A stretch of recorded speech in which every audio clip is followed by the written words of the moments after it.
Thank you all. Thanks so much. Thank you, Jim. And I'll have the chance to introduce everyone here to Dr. Gerald Turner. I thought I saw him right there. He is. Dr. Gerald Turner has just joined us. He's the president of SMU. He's been a terrific partner with the Bush Center and the Bush Institute. And so thank you very much, Gerald, for joining us today. I also, of course, want to thank all of the speakers and the freedom activists who are here who have joined us. George and I both believe that the desire for freedom is universal and that the work of extending freedom is the calling of our time. And I say that to everyone in the room, to the people who are citizens of the United States and the many, many people who have joined us today who are citizens of many other countries around the world. We're encouraged by recent events in the Middle East. The scenes from Egypt's Tahrir Square and from Tunisia's Bourguiba Avenue remind us that tyranny and injustice cannot crush the spirit of freedom. George and I are especially grateful to all of the panelists who've spoken before me and who will join us after this. We're happy that several people have been able to join us via video conference. And I want to thank each and every one of you for sharing your stories with us about the wave of freedom that is occurring across the Middle East. We appreciate your unique perspective that each one of you have been able to provide. And of course, we thank all of our audience members as well. Many people who are our good friends and supporters of the Bush Institute from Dallas and from all across the United States. Thank you all for joining us, because I know that many of you are here because you've also watched the news closely and you've read about the events that are taking place in North Africa and the Middle East. And you all want to know what we can do as United States citizens to support our brothers and sisters in freedom around the world. In addition to today's speakers, we have several audience participants whose stories remind us that the work of democracy is ongoing. Dr. Rice's story reminds us of that. And still, of course, in the United States, we work every day to perfect and continue the work of democracy in our own country. There are many people here who've organized networks and assembled lawyers and journalists and bloggers and students and homemakers and human rights activists, and I thank you all for that. Together, you've fought to end political corruption in your countries and ensure government transparency. You've lobbied governments and international organizations to speak out against tyranny. Many United States citizens have done that, and I thank you all as well. Our panelists and many others here in the audience have leveraged traditional media and new media to give the people of countries around the world a megaphone so that all of us can hear the calls for justice and freedom. And of course, some of you have endured interrogation, harassment, imprisonment, or exile. And certainly one of the people I really am so thrilled I had the chance to meet because my husband was president is Václav Havel, who we just heard from as part of his freedom, as part of our new Freedom Collection. And his story reminds us that freedom can be won. One of his friends, who's a very famous now American director, a Czech defector who left Czechoslovakia, told me that Václav Havel used to say he dreamt about him when he was in prison.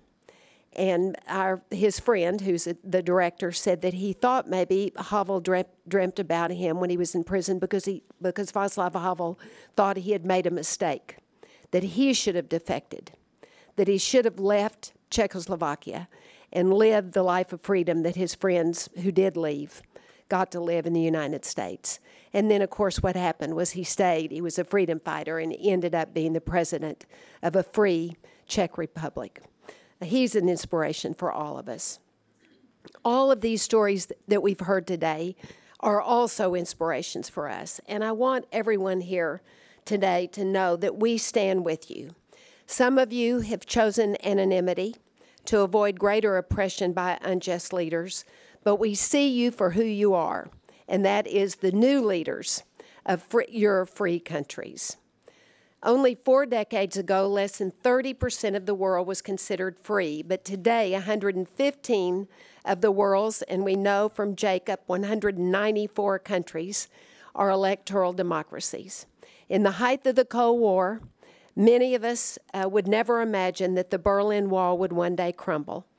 But in 1989, we watched as residents of East Berlin held up chunks of concrete in their hands in the cold November air. For years, scholars and politicians had argued that democracy could not succeed in sub-Saharan Africa or in Latin America. But today, both of these regions boast more democracies than non-democracies. And the people who reside there know that the fruits of freedom, including those that were once excluded from society, whose voices were silenced by authoritarian regimes, are worth the struggle. In all of these countries, the transition to democracy was paved by freedom advocates, men and women who risked their lives to extend freedom. Ambassador Glassman has already told us today about the Bush Institute's Freedom Repository. We've assembled a repository of these stories of courage and determination in our Freedom Collection. You've seen just a few of these clips between our sessions. And I want you to know that, of course, among the voices included in the Freedom Collection are amazing women who've endured confinement and suffered violence. They met hostility with dignity and grace. And some, like Ellen Johnson Sirleaf, have seen a new day dawn in their homeland. In 2006, Dr. Rice and I represented the United States at her inauguration as president of Liberia, the first woman president of an African nation. It was a remarkable moment of promise as President Sirleaf spoke with great passion and conviction, determined to lead her country out of the ruin of decades of war and conflict. The Freedom Collection includes testimonies of other women, like Aung San Suu Kyi from Burma, who remained steadfast in her dissent despite years of oppression.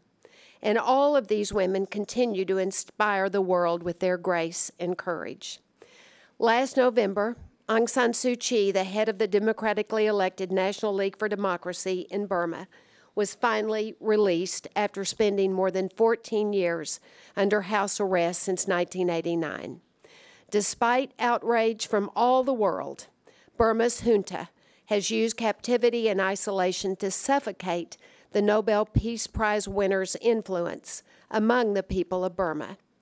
Like many around the world, President Bush and I celebrate Aung San Suu Kyi's freedom, and I was thrilled to have the chance to finally speak with her on the telephone following her release in November. She told me how she listened to the Voice of America radio while under house arrest, and how she was encouraged always during all those years by the support she had from around the world.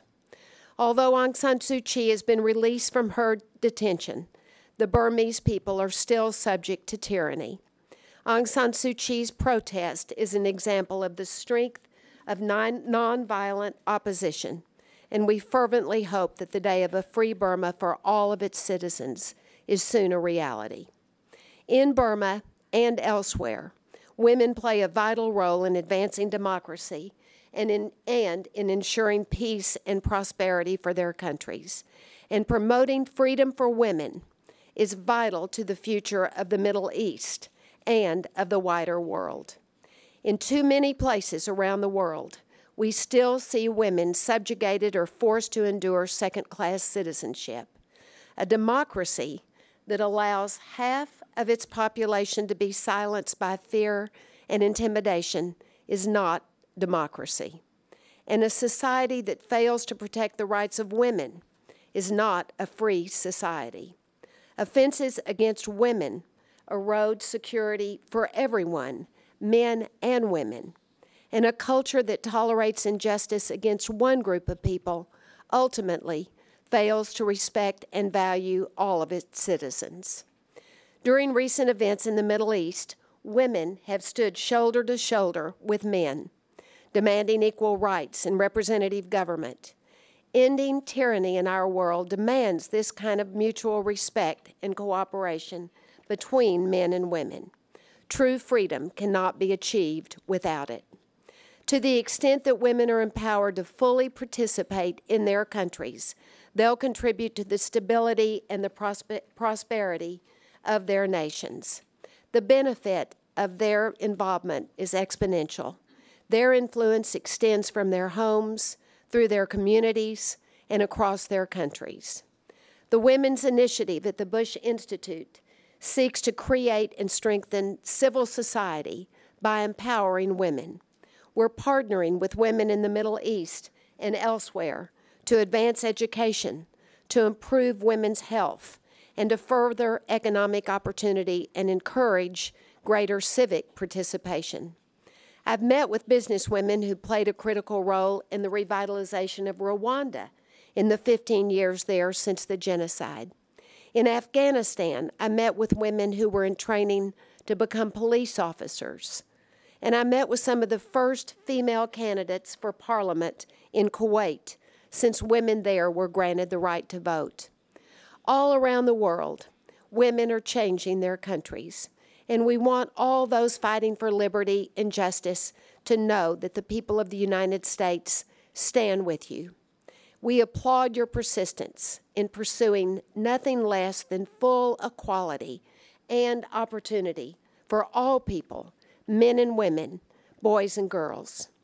Thanks to everyone who's joined us today for your support for the Voices of Freedom. Thank you all.